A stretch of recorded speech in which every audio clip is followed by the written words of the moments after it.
मैं बहुत खूबसूरत थी और अभी अभी जवानी की दहलीज पर कदम रखी थी। मैं मालिक के यहाँ काम करती थी।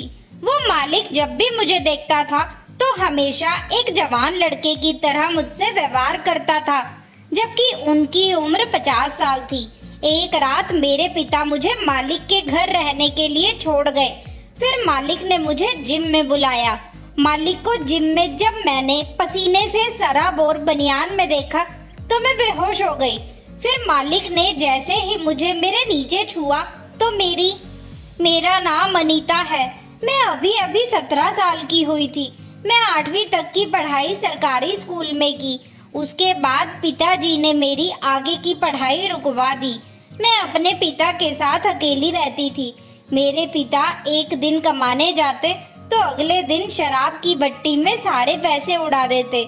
मेरे पिता ने मुझे एक बड़े साहब के पास ले गए और मुझे पेड़ पौधों और साफ सफाई का काम दिलवा दिए। इस तरह से मैं अपने 50 वर्षीय मालिक के यहाँ काम पर लग गई। मेरे 50 वर्षीय मालिक अपनी उम्र के हिसाब से बहुत बड़े नहीं थे। उनके घर में उनके अलावा कोई नहीं था। मैं अभी अभी युवावस्था में प्रवेश हुई थी।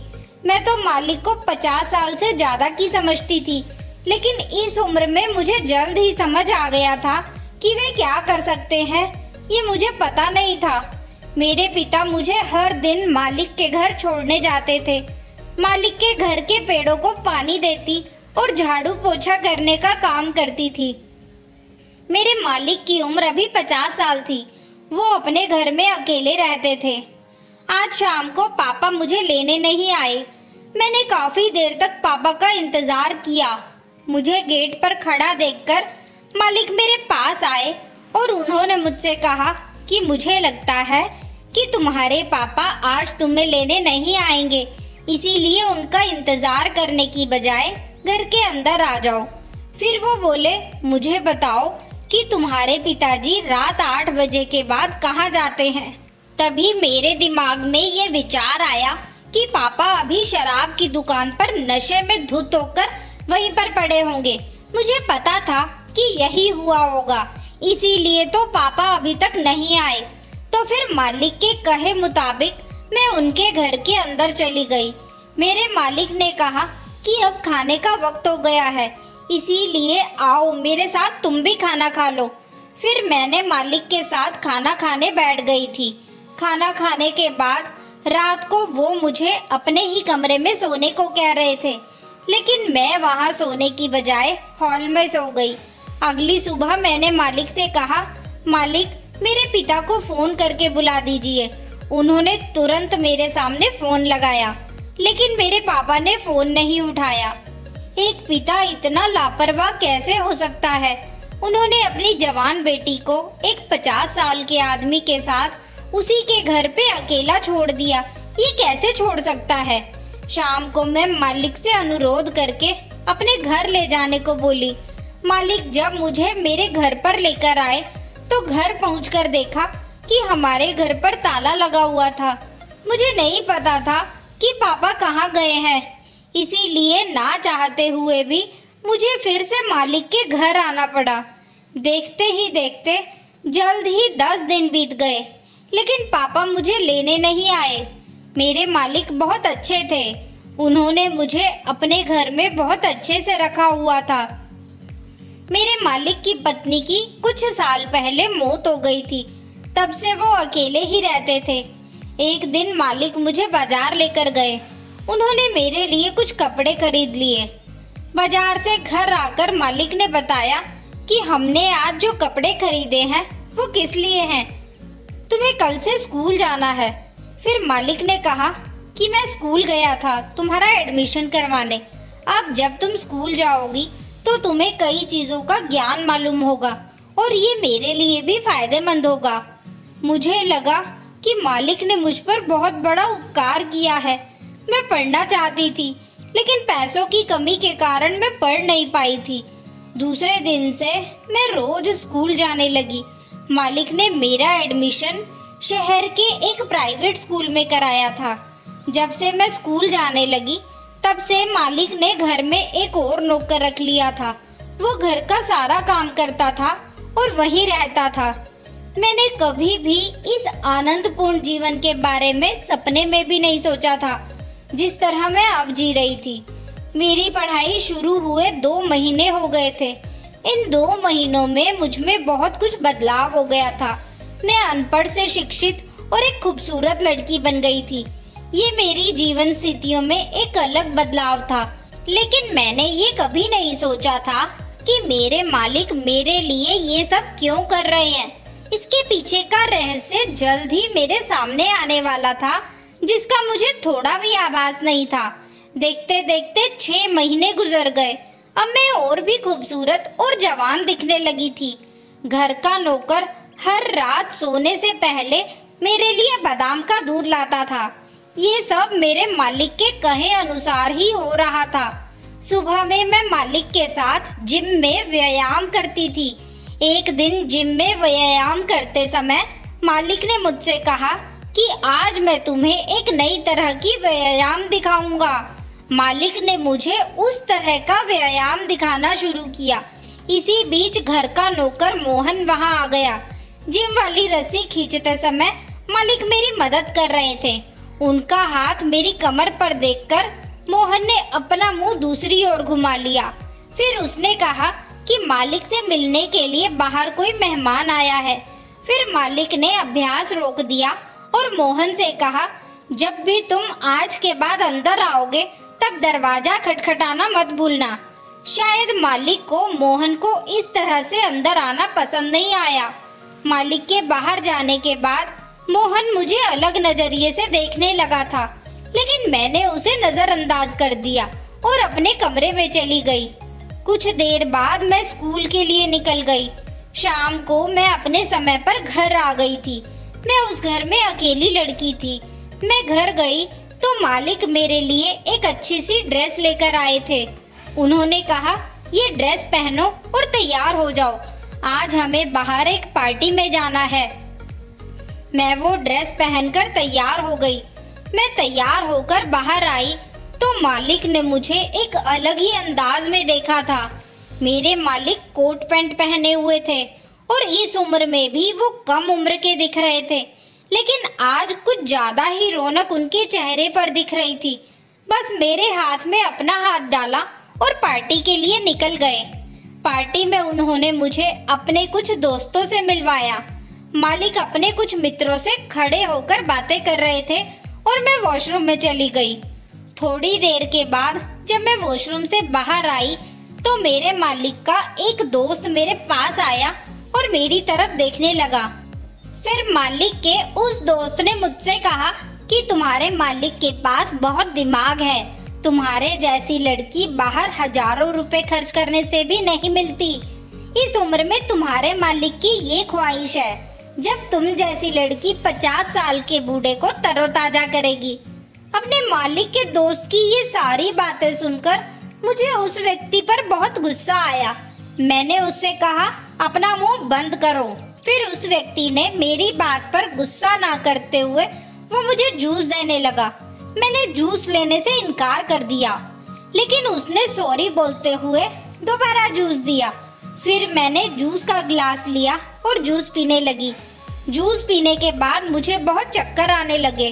मैं वहीं टेबल पर सर रखकर सो गई।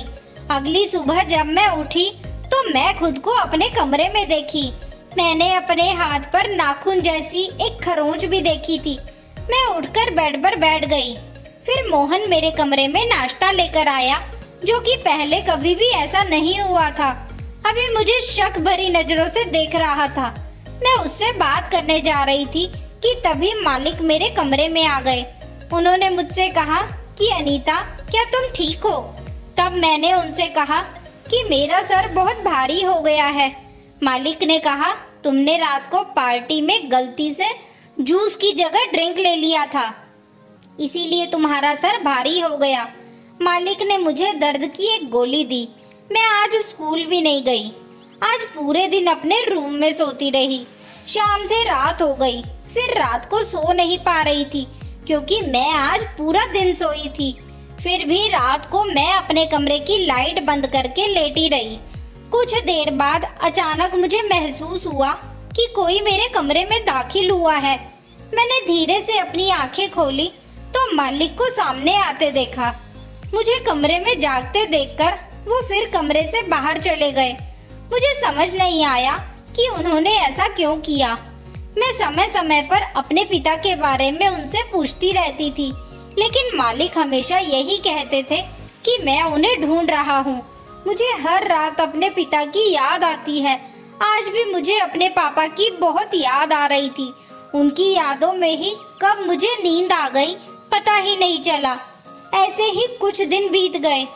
फिर एक दिन मुझे मालिक 5 दिन के लिए कहीं घुमाने ले गए। वहाँ पर हम बहुत घूमे और बहुत मस्ती की।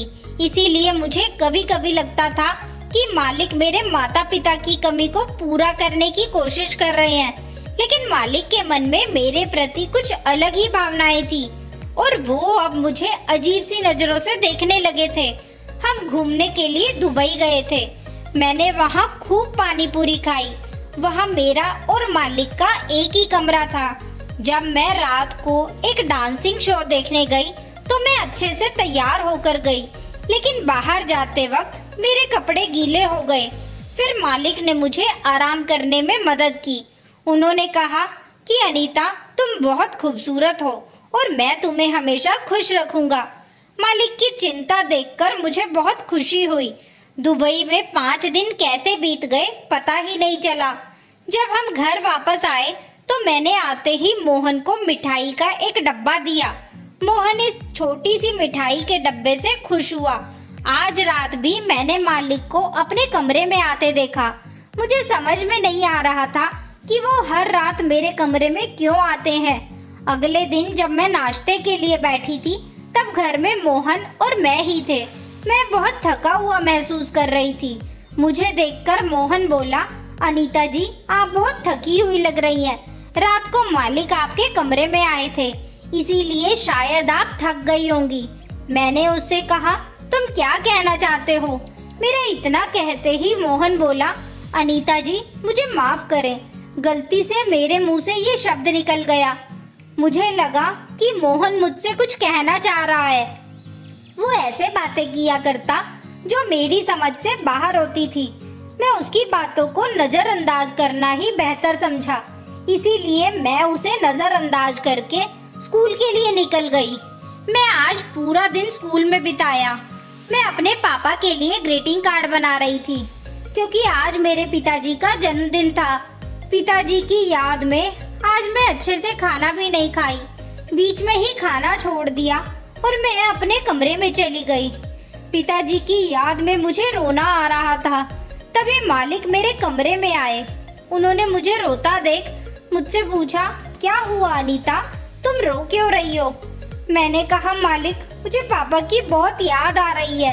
आज उनका जन्मदिन है और मैंने उनके लिए एक ग्रीटिंग कार्ड बनाया है। ग्रीटिंग कार्ड देखकर मालिक मुझसे बोले, बहुत ही जल्द मैं तुम्हें तुम्हारे पापा के पास ले जाऊंगा। फिर मालिक बिना कुछ कहे मेरे आंसू पोंछने लगे। थोड़ी देर बाद वो मेरे कमरे से बाहर चले गए। मैं आज पूरी रात सो नहीं पाई, इसीलिए मैं उठकर कमरे से बाहर चली गई। फिर रसोई में जाकर थोड़ा पानी पिया। फिर मैंने रसोई की खिड़की से बाहर देखा तो वहाँ मैं देखी कि मालिक अपने शरीर पर कंबल ओढ़े हुए किसी को पैसों की गड्डी दे रहे थे। मैं खिड़की के करीब गई और देखी तो पैसे लेने वाला व्यक्ति कोई और नहीं बल्कि मेरे पिताजी थे। लेकिन इतना पैसा क्यों ले रहे थे मुझे समझ नहीं आया। मालिक जानते थे कि मैं अपने पिता की याद में रोज रोती हूँ। वे मेरे पिता को मुझसे मिलने की अनुमति देकर उन्हें पैसे क्यों दे रहे थे? ये सब क्या चल रहा था मेरे पिता और मेरे मालिक के बीच में? मुझे कुछ समझ में नहीं आ रहा था। मैंने सोचा कि पापा को आवाज दूं। तभी पापा वहाँ से पैसे लेकर चले गए। मालिक भी घर की ओर आने लगे थे। मालिक के घर के अंदर आने से पहले मैं जल्दी से अपने कमरे में जाकर सो गई। कुछ देर बाद मालिक ने घर के अंदर आ गए। फिर वो मेरे कमरे में आ गए। उस समय मैं अपनी आंखें कसकर बंद कर ली थी। मालिक मेरे कमरे में आकर मेरे चेहरे पर हाथ फेरने लगे। थोड़ी देर मेरे शरीर को छूने के बाद जैसे ही वो कमरे से बाहर निकले तो मैं कांपने लगी थी। पिछले कुछ महीनों से मालिक मेरे साथ क्या कर रहे थे? वे मीठी मीठी बातें करके मुझे अपने घर में क्यों रखा हुआ था? अब मेरे सामने कई सवाल खड़े हो गए थे। मैं आज रात देर से सोई थी क्योंकि मैं रात को यही सब सोच रही थी। सुबह जब मैं उठी तो मेरा शरीर बुखार से तप रहा था। फिर मालिक ने डॉक्टर को घर बुलाया और घर पर ही मेरा चेकअप कराया। डॉक्टर ने मुझे कुछ दवाइयाँ दी और चले गए। मालिक आज ऑफिस नहीं गए और वो सारा दिन मेरा पीछा करते रहे। उन्होंने मुझसे कहा, तुम इस तरह बीमार कैसे हो सकती हो? तुम्हें मेरे लिए जल्दी अच्छा होना पड़ेगा। जब मेरे मालिक की बात गलत हो गई तो उन्हें कोई भी अच्छी बात समझ नहीं आ रही थी। फिर 4 दिनों के बाद मुझे बेहतर महसूस होने लगा। मैं पापा और मालिक को रात में मिलते देखती थी। मैंने मालिक से इस बारे में अभी तक कुछ नहीं कहा क्योंकि मैं उनकी असली सच्चाई जानना चाहती थी। पिछले कुछ दिनों से मेरी रातों की नींद हराम हो गई थी और हर सुबह मुझे थकान महसूस होती थी। मैं आज रात को जब सोई हुई थी तो हमेशा की तरह आज भी आधी रात को मेरे कमरे का दरवाजा खुला। कमरे में धीमी रोशनी जल रही थी, बाकी सब कुछ अंधेरा था और दरवाजा खुला और फिर बंद हो गया। कुछ ही पल में मुझे लगा कि कोई मेरे बगल में सो रहा है। अचानक मुझे अपने शरीर पर एक हाथ रेंगता हुआ महसूस हुआ। धीरे धीरे हदें पार हो रही थी। फिर उसने मेरे नीचे छुआ और डालने। तभी मेरी आँख खुली और जल्दी से उठकर मैंने कमरे की लाइट जला दी। फिर मैंने मोहन को अपने बिस्तर पर लेटा हुआ देखा। गुस्से में मैंने उससे पूछा, तुम मेरे साथ क्या कर रहे थे? मेरे इतना कहते ही मोहन चौंक गया। फिर मैंने उससे कहा, मैं तुम्हारी ये हरकत मालिक को बताऊंगी। मेरे इतना कहते ही मोहन के मुंह से निकल गया, तुम हर रात खुशी खुशी अपने मालिक के साथ रात बिताती हो। अगर तुम एक रात मेरे साथ बिता लोगी तो क्या हो जाएगा? उसके इतना कहते ही मैंने उससे कहा कि तुम ये क्या बात कर रहे हो? फिर उसने बोलना शुरू किया, मैं रोज रात को देखता हूँ मालिक आधी रात को आपके कमरे में आते हैं और समय गुजार कर चले जाते हैं। मैं सब कुछ समझता हूँ। मैं समझता हूँ कि तुम कौन हो। मैं जानता हूँ कि तुम भी मालिक की एक नौकरानी ही हो और एक नौकरानी पर ऐसी दया कोई नहीं करता। तुम्हारी खूबसूरती का फायदा उठाया है मालिक ने। तुम उस बूढ़े आदमी के लिए एक अच्छी दिल बहलाने वाली साथी हो। उसका अपने शब्दों पर कोई नियंत्रण नहीं था। उस समय मैंने भी अपने हाथ का नियंत्रण खो दिया और मैंने मोहन के कान के नीचे बजाते हुए उसे अपने कमरे से बाहर निकाल दिया। वो मेरे साथ क्या कर रहा था जिसे मोहन समझ तो रहा था लेकिन फिर भी मुझसे छुपा रहा था। मोहन की बातों से मुझे मालिक की भावनाएं समझ आने लगी। अब मालिक को करीब लाने का समय आ गया था। जो पर्दे के पीछे हो रहा था वो अब सामने से होना था। अगली रात मैं बिस्तर पर जाने से पहले नहाई। मैं गीले बालों पर परफ्यूम स्प्रे और एक छोटी ड्रेस लेकर कमरे में गई। उनके कमरे में हर तरफ अंधेरा था। मैं उस अंधेरे में रोशनी डालने के लिए वहां गई थी। मैं धीरे धीरे मालिक के करीब गई। मैंने अपने गीले बाल मालिक के चेहरे पर घुमाना शुरू कर दिया। मैंने उनका हाथ पकड़ा और तभी मालिक ने अपने कमरे की लाइट जला दी। मालिक मुझे देखकर बोले, ये तुम क्या कर रही हो अनीता?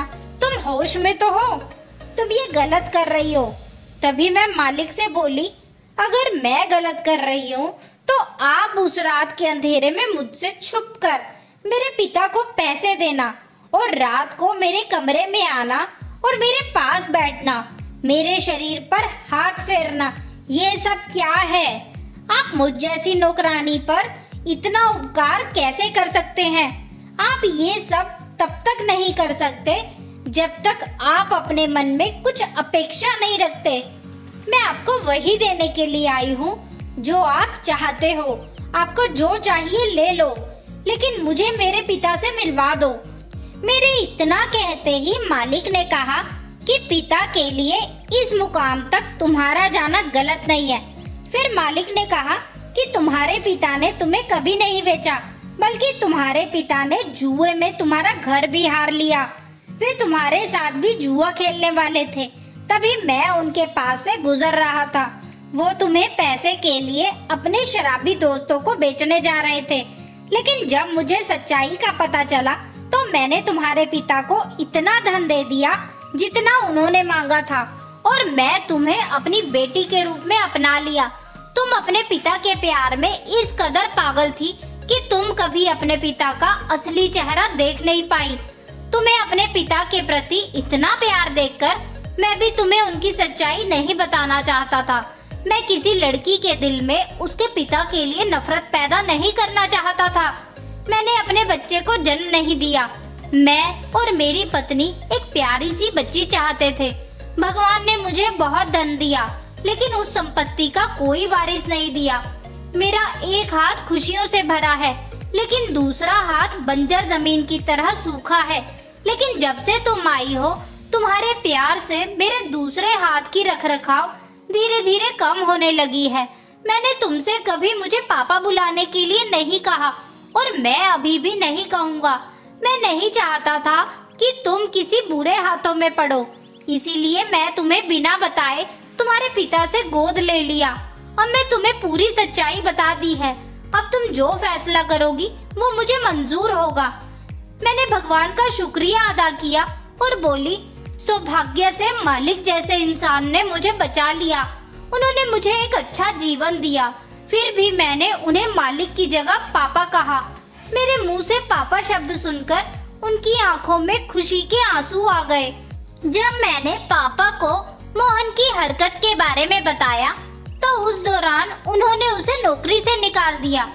दोस्तों, पिता का कर्तव्य सिर्फ बच्चे को पैदा करना नहीं होता, बच्चे को अच्छी शिक्षा और अच्छी परवरिश भी देना होता है।